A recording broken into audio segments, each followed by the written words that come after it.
ಮಾತಾಡಕ್ಕೆ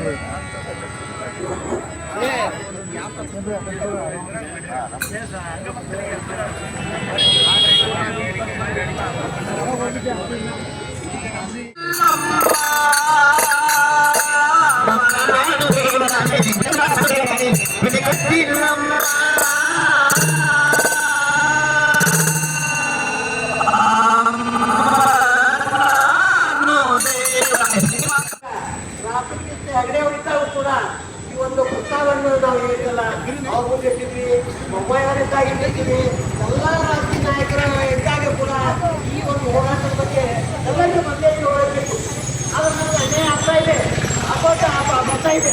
ಯಾಕಂದ್ರೆ ನಾವು ಬರ್ತಕ್ಕಂಥ ಕೇಂದ್ರದ ಸಹಾಯಧನ ಆಗಲಿ ಸರ್ಕಾರ ಕರ್ನಾಟಕ ಇದ್ದಿದ್ದಾಗಲಿ ಎಲ್ಲಿಯೋ ಯಾವುದೇ ಒಂದು ಸಹಾಯಧನ ಬಂದ್ರೆ ನಮ್ಮ ಮಹಾನಗರ ಪಾಲಿಕೆಗೆ ಅನ್ಯಾಯ ಮಾಡ್ತಿದ್ರು, ಮಲತಾಯಿ ಧೋರಣೆ ಮಾಡ್ತಿದ್ರು.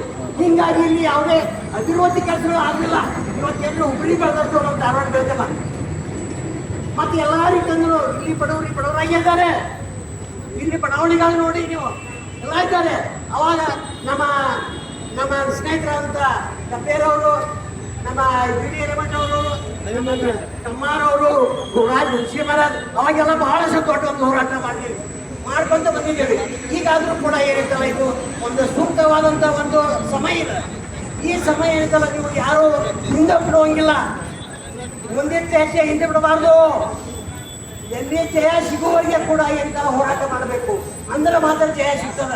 ಎಲ್ಲ ನಡಕ ನಾವು ಇದು ಮಾಡ್ತೀವಿ ಅಂತಂದ್ರೆ ಆಗೋದಿಲ್ಲ ಅನ್ನೋಂಥ ಮಾತನ್ನು ಹೇಳ್ತಾ ನಮ್ಮ ಧಾರವಾಡ ಸಮಸ್ತ ಹೋರಾಟ ಸಮಾಜ ವತಿಯಿಂದ ನಮ್ಮ ನಾಯಕರಂತ ಎನ್ ಮೋರಿ ಅವರು, ನಮ್ಮ ಗಡ್ಗೆ ಅವರು ಎಲ್ಲರೂ ಸೇರಿ ನಮ್ಮ ಇಡೀ ಸಮಾಜ ಏನಿದೆ ತಮಗೆ ಸಂಪೂರ್ಣವಾದ ಬೆಂಬಲ ಕೊಡ್ತೇವೆ. ಈ ಹೋರಾಟ ಏನಿದೆಯಲ್ಲ ಯಶಸ್ವಿ ಆಗಬೇಕು.